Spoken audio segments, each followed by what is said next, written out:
ان سے ملے وہ آج کہاں بیٹھے ہیں, یہاں بیٹھے ہیں, وہاں بیٹھے ہیں. تو یہ بھی ایک دلچسپ پروب ہوگا, ایک دلچسپ انکوائری ہوگی جس کے اندر جانے کی ضرورت ہے. اور اس کے ساتھ کچھ میٹنگز ہیں جو ملک کے باہر بھی ہوئیں, ان کا بھی مطالعہ ہونا ضروری ہے. کون ملا, کس سے ملا, کہاں ملا. تو وہ جب چیزیں سامنے آئیں گی تو پھر اس رولنگ کا جو ایک نقشہ ہے اور رولنگ کی جو وجہ ہے وہ سامنے آئے گی. بلا وجہ یہ رولنگ نہیں دی گئی. آئین سے کوئی غافل نہیں ہے, جو آئینی ذمہ داری ہے اس سے کوئی نظر نہیں چرا رہا, لیکن آئینی ذمہ داری کو پورا کرنے سے پہلے یہ کچھ سٹیپس ہیں جو نیشنل سیکورٹی کے انٹرسٹ میں ہے, جن کی تہ تک جانا. اور آخری بات جو میں آپ سے کرنا چاہوں گا, اور وہ میرا 7واں نقطہ ہے, وہ یہ ہے, the inquiry body would also give findings after due probe on each of the relevant observations raised by various members in the National Security Committee meeting. اب نیشنل سیکورٹی کمیٹی میٹنگ میں ممبر ہوں, لیکن اس دن میں ملک میں نہیں تھا, میں چین میں تھا. لیکن نیشنل سیکورٹی کمیٹی میٹنگ میں تبادلہ خیال ہوا, اور وہ تبادلہ خیال جو ہوا وہ منٹ ہوا. اس میں جو معزز ممبران وہاں تھے اس کے میٹنگ میں, انہوں نے کیا کہا, انہوں نے کیا سوالات اٹھائے, ان کی کیا آبزرویشنز تھی, کیا ان کو نہیں دیکھنا چاہیے؟ ان کو بھی دیکھنا ہوگا. اور دیکھ کر پھر میں سمجھتا ہوں, دیانتداری سے میری میں کوئی قانونی ماہر نہیں ہوں, میں ایک سیاسی کارکن ہوں, میری نظر میں پھر جا کے پورا پس منظر اعلیٰ عدلیہ اور قوم کے سامنے آئے گا کہ در حقیقت بات کیا ہے. آج جو پوری قوم میں ایک تشویش کی لہر ہے, اس کی بنیاد کیا ہے. یہ میں سمجھتا ہوں یہ کل جو کچھ سوالات اٹھائے ان کو سامنے رکھتے ہوئے میں نے مناسب سمجھا کہ میں آپ سے مخاطب ہوں. شکریہ. سر یہ بتائیے گا, شاہ صاحب یہ بتائیے گا کہ آج ڈاکٹر بابر اعوان نے سپریم کورٹ میں جب آرگومنٹ دیے تو انہوں نے پرائم منسٹر عمران خان کی طرف سے یہ کہا کہ عمران خان تو چاہتے ہیں کہ اس سارے معاملے پر جوڈیشل کمیشن بن جائے اور اس کی تحقیقات کرے. کیا آپ بھی اس کو انڈورس کرتے ہیں؟ دیکھیے میرے بھائی, پروب ہے نا, میں کہہ رہا ہوں پروب. اب پروب کون کرے گا؟ پروب کسی نے کرنا ہے نا, تو اعلیٰ عدلیہ کر سکتی ہے, اعلیٰ عدلیہ کر سکتی ہے, اور وہ ایک اسپیشل کمیشن تشکیل دے سکتی ہے, جوڈیشل کمیشن, جو اس کو پروب کر لے. بالکل ممکن ہے, اور اگر انہوں نے کہا ہے تو ان کی بات میں وزن ہے. سر آپ ڈیمانڈ, مطلب یہ ڈیمانڈ کر رہی ہے پی ٹی آئی کے جوڈیشل کمیشن؟ دیکھیے بالکل, میں تو عرض کر رہا ہوں نا کہ وہ جو کہہ رہے ہیں تو وہ پارٹی کی نمائندگی کرتے ہوئے کہہ رہے ہیں نا. دیکھیے نا, بابر اعوان اس وقت پارٹی کی نمائندگی کر رہے ہیں. ہمارے کئی وکلا ہیں نا, ایک اسپیکر صاحب کی نمائندگی کریں گے, ڈپٹی اسپیکر کی نمائندگی کریں گے, پرائم منسٹر کی نمائندگی ہوگی, اور پارٹی کی نمائندگی ہوگی. تو بابر اعوان صاحب پارٹی کی نمائندگی کر رہے ہیں, اور میں پارٹی کے وائس چیئرمین کے طور پر وہی بات کر رہا ہوں. شاہ صاحب یہ بتائیے گا, آپ نے نیشنل سیکورٹی کمیٹی کے اعلامیے کا ذکر کیا ہے, واضح طور پر اس میں عسکری قیادت کی جو موقف ہے وہ اس میں آیا ہے. اس کے باوجود گزشتہ روز مریم نواز نے بھی اور مولانا فضل الرحمان نے بھی دوبارہ سے عسکری قیادت سے یہ مطالبہ کیا ہے کہ آپ اس معاملے پر اپنی پوزیشن واضح کریں. آپ کے خیال میں یہ دوبارہ سے مطالبہ کیوں کیا جا رہا ہے؟ جو میں عرض کر رہا ہوں, دیکھیے ذمہ دار لوگ ہیں, ذمہ دار لوگ ہیں, اور محب وطن لوگ ہیں جو وہاں تشریف فرما ہے. اور انہوں نے اگر اس نتیجے پہ پہنچے ہیں ساری گفتگو کے بعد, چھان بین کے بعد, بحث کے بعد, کہ ڈیمارش ضروری ہے, تو ایسے تو اس نتیجے پہ نہیں پہنچ گئے نا میرے بھائی, ایسے تو نہیں پہنچ گئے نا. بڑا ایک سنجیدہ مسئلہ ہے, اس کے لیے ایک ہائیسٹ فورم کا ایک اجلاس منعقد کیا جاتا ہے, اور وہ اجلاس یہ فیصلہ کرتا ہے. تو یہ بالکل جب اس کی چیزیں سامنے آ جائیں گی تو پروب میں آ جائیں گی نا. شاہ صاحب میرا ایک سوال ہے, بلکہ دو سوال ہیں, سن لیجیے گا پہلے. ایک تو یہ کہ 7 مارچ کو لیٹر آتا ہے, 8 ये पहली दफा, कई दफा आ चुका है सवाल, अब फिर कर ले, वैसे 8-10 दफा आ चुका है। सवाल सुनिए। अब मैं सुन रहा हूँ। 31 मार्च को नेशनल सिक्योरिटी कमेटी का इजलास होता है। इस दरमियान में हुकूमत किसी प्रोब का ऐलान नहीं करती और फिर एक सवाल समझ गया हूँ ना भाई, ये पहले आ चुका है, ये नया सवाल नहीं है। किबला पे जवाब दे देता हूँ ना सर, ये सुना हुआ सवाल है।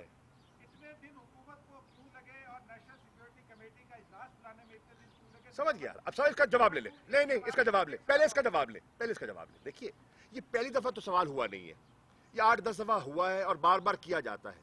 देखिए, पहली बात तो ये है किबला, इस चीज पे पहुंचने पर सोच विचार की गई और आपके जहन में यकीनन होगा कि उन दिनों में जब ये सिलसिला चल रहा था तो ओआईसी के इजलास के लिए पाकिस्तान तैयारी कर रहा था और 22 और 23 तारीख को ओआईसी का इजलास का फैसला हो चुका था। आपको याद होगा कि ऑपोजिशन ने उतराद उठाया था कि जी आप फलां तारीख बनती है, आप इस तारीख तक इजलास बुलाएं, ठीक है। गालिबन उन्होंने 21 मार्च का कहा था, तो उनको बताया गया और फिर उस बात उनके समझ आ गई कि भाई वो जो असेंबली का चेंबर है वो दे दिया गया है ओआईसी के इजलास के लिए, वो सील हो चुका है, वो सिक्योरिटी अरेंजमेंट्स हैं और वो इजलास से पहले फारिग हो नहीं सकता। खतूत जा चुके हैं, इनविटेशन जा चुकी हैं, लोग आना शुरू हो रहे हैं। जो सेक्रेटेरिएट के लोग थे वो पहले आ गए, तभी नई डेट दी, तो बात खत्म हो गई। एक तो ये वजह थी।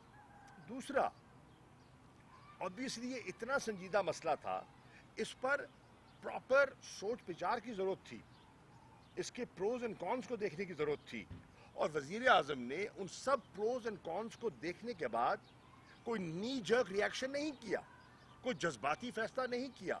उन्होंने अपनी दानिश्त में बड़े तहम्मुल से इस नतीजे पे पहुंचे कि हाँ, मैं अब as chief executive of the country इस नतीजे पे पहुंचता हूं कि इसकी अहमियत इस नौइयत की है कि नेशनल सिक्योरिटी कमेटी का इजलास बनता है। चुनाचे उन्होंने नेशनल सिक्योरिटी का इजलास बुलाया और वो फिर आपके सामने है। अच्छा, कुरैशी साहब, आपकी वजारत खारजा, आप कह रहे हैं बिल्कुल उसको मुतनाज़ नहीं बनाना चाहिए, लेकिन वज़ीर-ए-आज़म इमरान खान कहते हैं कि भारत की पॉलिसी जो है, खारजा पॉलिसी बहुत बेहतर है पाकिस्तान की निस्बत, और आपकी सवाल तो सुने। अब सर बतौर वाइस चेयरमैन सुने, वज़ीर खारजा ना सुने, वो तो खत्म हो गया, वो तो साबका हो। हमारा आपने पहले भी पूरे सवाल नहीं सुने, आप सुन लिया।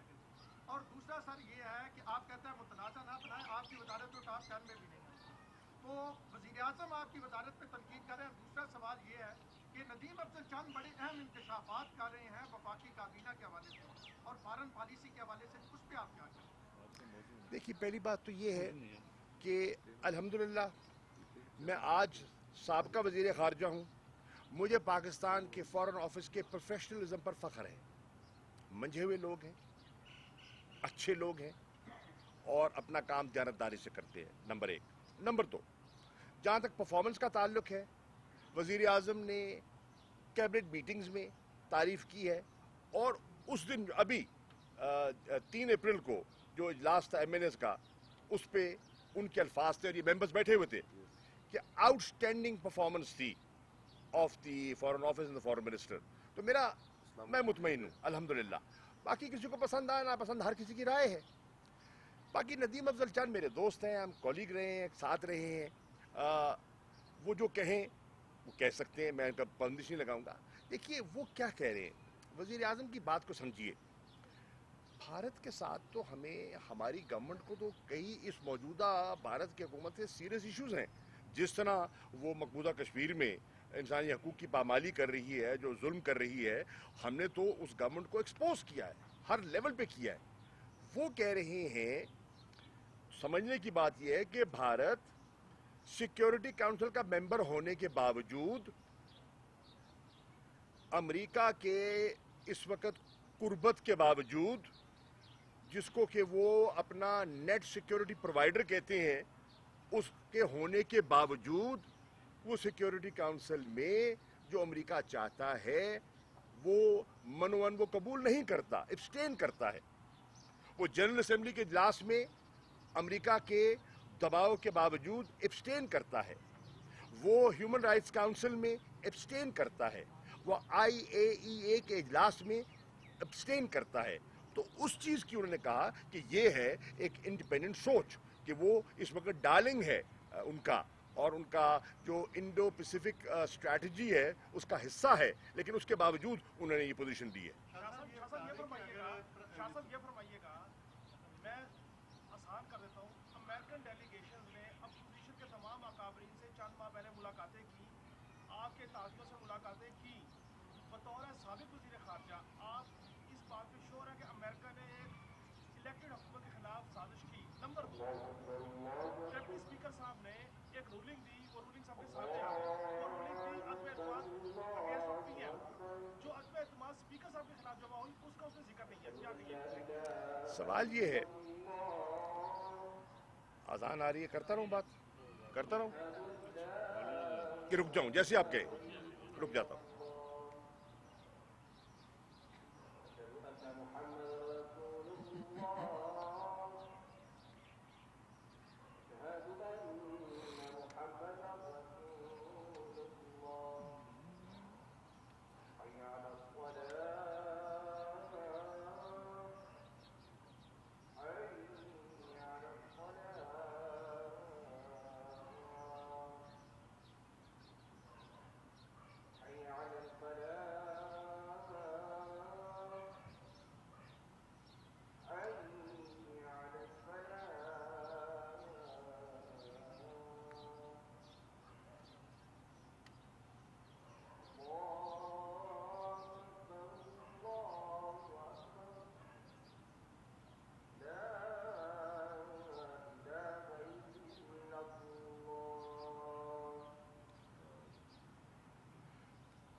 आपका जो सवाल है इंटरेस्टिंग सवाल है। देखिए, पहली बात तो ये है, ऑपोजिशन आज तिल मिला रही है। भाई, आप क्या चाहते थे? ऑपोजिशन चाहती थी कि हमने खरीदो फरोख्त के जरिए बाजू मरोड़ के जैसे भी अपने नंबर पूरे कर लिए, वफादारियां तब्दील करवा के, ठीक है, आपको जो नंबर दरकार था आपके उससे ज्यादा नंबर मिल गए। ओके, तो आपका फिर एक मंतकी अमल क्या होना चाहिए था कि हर चीज को बलाए ताक रखते हुए हमारा वोट हो जाए जिसमें हम साबित कर दें कि वजीर आजम जो है वो हाउस का अब एतमाद इंजॉय नहीं करते और 172 से ज्यादा लोग इधर बैठे हैं। यही ऑब्जेक्टिव होना चाहिए था ना। तो फिर उनको किसने कहा था कि वो स्पीकर के खिलाफ अदम एतमाद उस वक्त मूव कर दें और उसी दिन एक नया शोशा छोड़ दें? ऑपोजिशन भी जरा अपने किए पे ठंडे दिल से सोचे। ऑपोजिशन जो कुछ करती रही है वो किसी से पोशीदा नहीं है, और मजीद चीजें ये प्रोब जो होगा तो सामने आ जाएंगी। इनके बाद आप जाता हूँ। डिप्टी स्पीकर को ये डिसअलाउ करना बड़ा संगीन मसाइल थे। जब डिसअलाउ हो गया, हुकूमत जो है वो नहीं जा रही थी, वज़ीर आज़म वापस बहाल हो गए पूरी ताकत के साथ, तो क्या 10 मिनट बाद असम्बली तोड़ना जरूरी था? 10 दिन और हुकूमत चलाई जा? सवाल ये है, देखिए वो तो ऑब्वियसली देखिए इस पे राय आ सकती है। सवाल ये है आइन क्या कहता है। देखिए ना, बात हो रही है आइन की, ऑपोजिशन आइन की पासदारी की बात कर रहे हैं ना। आइन क्या कहता है? आइन कहता है कि वजीर आजम किसी वक्त अपनी सवाबदीद में ये फैसला कर सकते हैं कि वो असेंबलियां डिसॉल्व कर रहे हैं और नए इलेक्शन के लिए सदर पाकिस्तान को एडवाइस भेज रहे हैं। चुनाचे उन्होंने, क्योंकि हाँ, जिस वजीर आजम पर वोट ऑफ नो कॉन्फिडेंस हो वो एक रुकावट होती है, जब वो नहीं रही कदगन तो उन्होंने अपने उस कॉन्स्टिट्यूशनल राइट को एक्सरसाइज करते हुए प्रेसिडेंट साहब को लिखा। प्रेसिडेंट साहब ने उसको देखा, एग्जामिन किया, परखा और उन्होंने असेंबलियों को डिसॉल्व कर दिया। न सिर्फ असेंबलियों को डिसॉल्व कर दिया बल्कि उन्होंने कहा लीडर ऑफ द ऑपोजिशन से कि भाई आप नाम तजवीज़ कीजिए केयर टेकर सेटअप के लिए। और यहाँ भी आइन की बात करते हैं तो क्या कायदे हिज़्ब इख्तलाफ की यह आइनी जिम्मेदारी नहीं बनती कि वो केयर टेकर सेटअप के लिए नाम तजवीज़ करे? और अगर नहीं करेगा तो क्या वो अपनी आइनी जिम्मेदारियों से गफलत नहीं बरत रहा? और न सिर्फ वो, आज इलेक्शन कमीशन को सदर पाकिस्तान का खत चला गया है कि भाई ये असेंबली डिसॉल्व हो चुकी है, आइन कहता है कि 90 दिन के अंदर इंतखाबात होने हैं, आप डेट फिक्स कीजिए, मुझे डेट फिक्स कीजिए कि इलेक्शन कब होना है। तो उसका एक प्रोसीजर है कि एक दरखास्तें होंगी, स्क्रूटनी होगी, पूरे मराहल हैं आपके सामने सब कुछ। तो इलेक्शन कमीशन अभी खामोश क्यों है? ठीक है, फिर एक खबर आई और मैंने उस पर रिएक्ट भी किया और मैंने कहा कि इलेक्शन, और फिर इलेक्शन कमीशन ने उसकी तरदीद भी कर दी कि भाई हमने तो ये खबर दी नहीं है कि हम 90 दिन के अंदर इंतखाबात नहीं करवा सकते। क्यों नहीं करवा सकते? वो जी पैडों का मसला है, बैलेट पेपर्स का मसला है, फलां मसला है, फलां मसला है। भाई आपकी आईनी जिम्मेदारी है, प्राइम मिनिस्टर किसी वक्त असेंबली की तहलील कर सकते हैं और आइन के मुताबिक 90 दिन के अंदर इंतखाबात करवाना इलेक्शन कमीशन की जिम्मेदारी है, आईनी जिम्मेदारी है। गद्दारों को निशाने-ए-फरत बनाना उनकी जिम्मेदारी नहीं है। मेरी आप बात उनको गद्दार कह रहे हैं और साथ अपोजिशन से ये भी कह रहे यार, हैं कि आप देखिए, आप कमेंट देखिए, आप सवाल कर सकते हैं, कमेंट्री नहीं कर सकते। सवाल का जवाब मांग रहा हूं, आपको मैं जवाब का जवाब दे रहा हूँ ना किबला, आपको पसंद ना आए तो और बात है, मैं जवाब तो दे रहा हूँ। That is your opinion and that is not correct. तो ऐसे कहना मुनासिब नहीं है। कल प्राइम मिनिस्टर से मुलाकात की, कि मुमकिन तौर पर अगर सुप्रीम कोर्ट रूलिंग को आपके आप फिर बहाल हो जाते हैं, फिर क्या आगे क्या सरप्राइज आता है? देखिए, तौर पर सरप्राइज क्या हो सकता है? मैं समझता हूँ। देखिए, या आप देखिए पहली बात तो ये है, ये मैं प्रिज्यूम नहीं कर सकता कि आला अदलिया क्या फैसला करेगी। मैं मेरी ख्वाहिशात तो हो सकती हैं, लेकिन मैं फैसला मेरे अख्तियार में नहीं है। वो एक आज़ाद अदलिया है, वो और सारा कुछ देख के फैसला करेगी। तो आज उसके बारे में मैं समझता हूँ कमेंट करना कबल अज़ वक्त होगा। अच्छा मखदूम साहब, कल प्राइम मिनिस्टर पाकिस्तान के जो सेक्रेटरी खारजा हैं, उन्होंने बनी गाला में मुलाकात की। शाहिद खान आप भी वहाँ पर मौजूद थे। जी, मैं था। क्या केबल्स का मामला डिस्कस हुआ कि आगे क्या करने जा रहे हैं? जी, मैं आता हूँ। डॉक्टर खारजा ने उसकी तफवीज़ की थी कि वो केबल के मामले पर मुलाकात के लिए नहीं गए। हाँ बिल्कुल, मैं जवाब, उन्हें सवाल कर दिया, उसी का जवाब दे रहा हूँ। उन्होंने दे दिया डायरेक्टली जवाब। आपने खुद भी दे दिया जवाब आपका। देखिए ना, माशाल्लाह ये है, thank you for seconding my point. देखिए कल क्या था, कल सेक्रेटरी, फॉरेन सेक्रेटरी आए थे और उनकी पूरी टीम आई थी। उज़्बेकिस्तान के सदर ने ख्वाहिश की कि वो वज़ीर आज़म इमरान खान से बात करना चाहते हैं। तो जब प्रेसिडेंट की ऐसी और प्राइम मिनिस्टर की गुफ्तगू होती है तो उसको रिकॉर्ड करने के लिए, मिनट करने के लिए फॉरेन ऑफिस से लोग आते हैं। वो तशरीफ़ लाए और उज़्बेकिस्तान के सदर ने वज़ीर आज़म से बात की, माह रमज़ान की मुबारक भी दी और जो हमारे MOUs हैं उनके बारे में, उनकी इम्प्लीमेंटेशन के बारे में उन्होंने तज़किरा भी किया। और दो चीज़ें अहम, उन्होंने तशवीश का इजहार किया। ये इस किस्म की जो पॉलिटिकल इंटरफेरेंस की जो बात गश्त हो रही है, लोगों के कान में तो पड़ती है, उन्होंने तशवीश का इजहार किया। और उसके बाद उन्होंने सॉलिडेरिटी, यकजहती एंड सॉलिडेरिटी का इजहार किया वज़ीर आज़म इमरान खान के साथ। तो उसके लिए तशरीफ लाए थे, केबल के लिए नहीं। थैंक यू जी। अभी तक कोई प्रेस रिलीज जो है पीएम ऑफिस से जारी नहीं किसकी? इस कॉल की। और दूसरा ये है कि भाई मैं अर्ज कर रहा हूँ किबला, ये मैं आपको उसकी डिटेल दे रहा हूँ ना, यही डिटेल है। पंजाब से तारिक इंसाफ और उसके साथी पंजाब में वोटिंग से क्यों भाग रहे हैं? ये आज का मौजू नहीं है, उसके लिए आज आइंदा कर लेंगे बात, कल कर लेंगे। Thank you. आज जरा दे ही रहने बैलेंस रखा होता है।